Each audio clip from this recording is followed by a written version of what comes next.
কুসুমপুর গ্রামে এক বৃদ্ধ মহিলা বাস করত। সে ছিল ভীষণ গরিব। একদিন হয়েছিল কি, আগের মতো আর কাজকর্ম করতে পারি না, চোখেও ঠিক মতো দেখতে পারি না। গত 3 দিন ধরে না খেয়ে আছি। দেখি ওই সামনের বাড়িটাতে গিয়ে কিছু খাবার পাই নাকি। এই কথা মনে মনে চিন্তা করে বুড়ি সেই বাড়ির দিকে এগিয়ে যেতে থাকলো কিছু খাবার পাওয়ার আশায়। মারে, কিছু খেতে দিবি আমায়? গত 3 দিন ধরে কিছুই খেতে পাইনি, আর যে পথ চলতে পারছি না। ম্যাগো, ঢং দেখে আর বাঁচি না। কাজ করে খেতে পারো না, শরীর তো একবারে নধর কান্তি। না না খালা, এখন আর কিছু দিতে পারবো না, তুমি মাফ করো গো খালা। আচ্ছা ঠিক আছে গো মা, তোমার কিছু দিতে হবে না, আমি অন্য বাড়িতে দেখে নিচ্ছি, দেখি কিছু খেতে পাই নাকি। ঢং ডিমাগ দেখো না, যাও যাও, তুমি অন্য বাড়ি থেকে খেয়ে নাও। বুড়ির চোখের জ্যোতি কমেছে, কিন্তু এখনো ডিমাগ কমেনি। মেয়েটির এই কথায় বুড়িটি অনেক কষ্ট পায় এবং সেখান থেকে চলে আসে এবং সে হাঁটতে হাঁটতে একটি বড় বাড়ির সামনে এসে উপস্থিত হয়।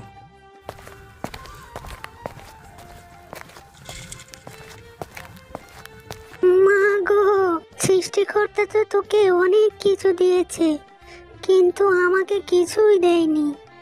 দেখ না, গত 3 দিন ধরে কিছুই খেতে পাইনি, আজ যে পথ চলতে পারি না। মা, কিছু খেতে দে।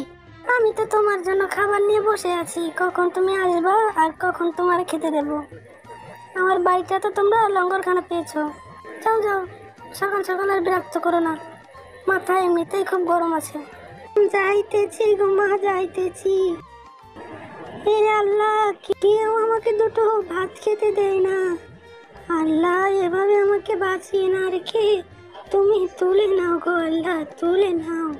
আল্লাহ, কেউ আমাকে দুবেলা দুমুঠো খেতে দেয় না, তুমি আমাকে তুলে নাও, না হলে কয়েকটা খাবারের ব্যবস্থা করে দাও। খিদার জ্বালা তো আর সহ্য করতে পারি না। বাবা বাবা ভাই, আমি কি দেখছি? আপেল গাছ। যাই যাই, কয়েকটা আপেল খাই। কে জানে কার গাছ, আগে কয়েকটা খেয়ে জীবন তো বাঁচাই। এই তো পারতে পেরেছি, এখন খাই। বাহ, আপেলটা তো খুব মিষ্টি। ওরে আল্লাহ রে, কিডারে আমার সর্বনাশ করে ফেললো রে, সব আপেল খেয়ে ফেললো রে, কিডারে। ওরে, কে কোথায় আছো? বাঁচাও রে, বাঁচাও রে, আমার আপেল সব খাইয়ে ফেললো রে, শেষ করে দিল রে আমারে। কি হে ব্যাপারখানা বুড়ি, তুমি যে আমার গাছের আপেল খাচ্ছ, তুমি আমাকে বলবা না চুরি করে আপেল খাচ্ছ? আমি এখন গ্রামের সব লোক ডাকবো, তোমার বিচার করে তোমাকে এই গ্রাম থেকে বের করে দেব। আমার গাছের আপেল খাওয়া, আবার আমাকে না বলে, তোমার সাহস তো কম নয় হে বুড়ি। বাবা, দয়া করে এমনটি করো না, পেটের জ্বালায় তোমার গাছের আপেল খেয়েছি, আর খাবো না। আমি কথা দিচ্ছি আর খাবো না, কিন্তু তুমি লোক জড়ো করো না, আমার মান সম্মান তুমি খেও না বাবা, মাফ করে দাও আমাকে। না না না না না না না না, আমি তোমার কোনো কথা শুনছি না। অপরাধ তুমি করেছো, শাস্তি তোমার পেতেই হবে।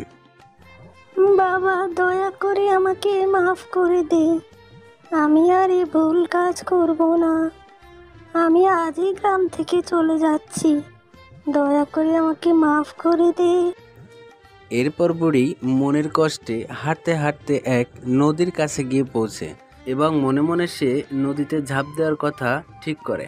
এই গ্রামের কেউ আর বাদ দিল না, পেটের জ্বালায় একটা আপেল খেলাম, তাও আবার চোরের অপবাদ নিয়ে। না না না না, আমি আর বাঁচতে চাই না। এই জীবন রেখে কি লাভ, এখানে তো আমার আপন বলতে কেউ নেই। পেটের ক্ষুধায় আর কত দুয়ারে যাব, সবাই শুধু দূর দূর করে তাড়িয়ে দেয়। আমি আর বাঁচতে চাই না, আমি এখনই এখান থেকে ঝাঁপ দিয়ে আত্মহত্যা করব। ঠিক সেই সময় নদীর ভিতর থেকে এক যোগী পুরুষ উঠে এসে বৃদ্ধকে বলল, এই মূর্খ বৃদ্ধা, কি হয়েছে তোর? আত্মহত্যা কেন করছিস? আমাকে সবটা খুলে বল। পেটের জ্বালা যে আর ভালো লাগে না, কেউ এক মুঠো ভাত দিয়ে সাহায্য করে না, তাই তো আত্মহত্যা করতে এসেছি। থাক, তোকে আর আত্মহত্যা করতে হবে না। জানিস না আত্মহত্যা মহাপাপ? আমি তোকে একটা জাদু হাড়ি দিচ্ছি। এই হাড়ির কাছে তুই যা চাবি তাই পাবি। এই নে হাড়ি। আশা করি আজ থেকে আর কোনো খাওয়ার কষ্ট তোর হবে না। আপনার অনেক কৃপা বাবা, আজ থেকে দুটো খেতে পারবো, এর চেয়ে আর সুখের কিছুই নেই বাবা। এরপর থেকে সেই বৃদ্ধার খাবারের আর কোনো অভাব থাকলো না। সে শুধু হাড়ির কাছ থেকে খাবার চেয়ে খেত এবং সারাদিন নাক ডেকে ঘুমাতো। এভাবেই তার দিন সুখে ও শান্তিতে কাটতে লাগলো।